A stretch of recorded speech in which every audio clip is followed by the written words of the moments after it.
The Access to Information Policy is an instrument designed to enhance the transparency of the Inter-American Development Bank and improve its accountability. Our institution's compliance with the policy reflects its commitment to transparency.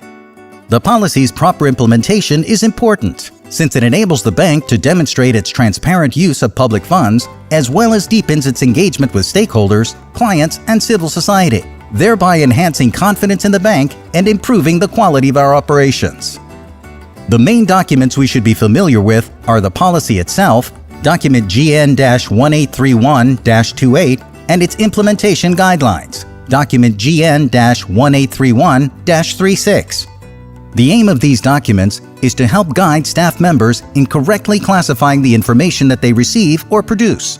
They also spell out the procedures for the disclosure of information classified as public. All staff members come into contact with information or documents in their daily work that should be classified in the bank's document management system. The Access to Information Policy is based on 4 basic principles. Principle number 1, maximize access to information. The bank reaffirms its commitment to transparency in all its activities, and therefore seeks to maximize access to any documents and information that it produces and to information in its possession that is not on the list of exceptions. Principle number 2, narrow and clear exceptions. Any exceptions to disclosure will be predicated upon the possibility, narrowly and clearly defined, that the potential harm to interests, entities, or parties arising from the disclosure of information would outweigh the benefits, that the bank is legally obligated to non-disclosure, or has received information with the understanding that it will not be disclosed. Principle number 3, simple and broad access to information.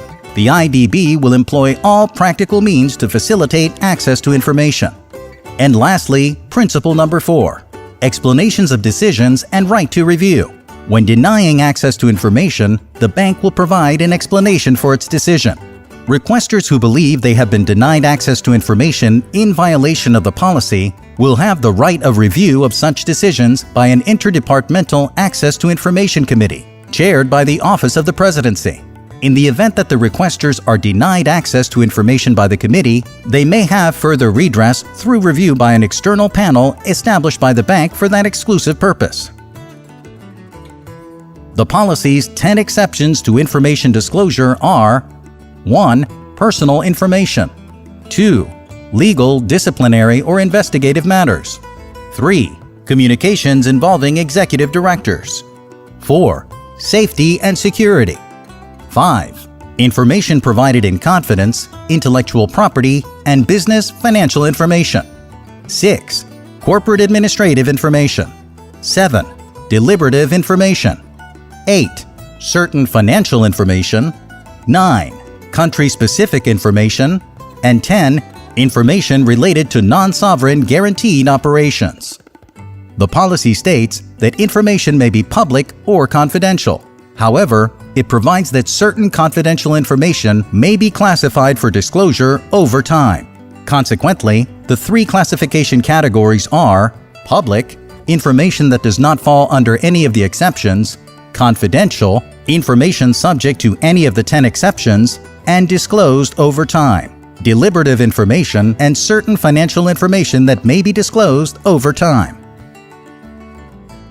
As bank staff members, we need to understand the policy and know how to correctly implement it. With regard to the policy, our responsibility is reflected in specific actions. For example, being very familiar with the documents of our departments, correctly identifying their classification category, and ensuring that documents classified as public are disclosed on the bank's external website. It is therefore essential to understand the policy and its implementation guidelines. We encourage you to take a deeper look at the policy and its implementation guidelines. If you have any questions or concern about the policy or need help understanding how to implement it, feel free to contact the Office of the Secretary's Access to Information section.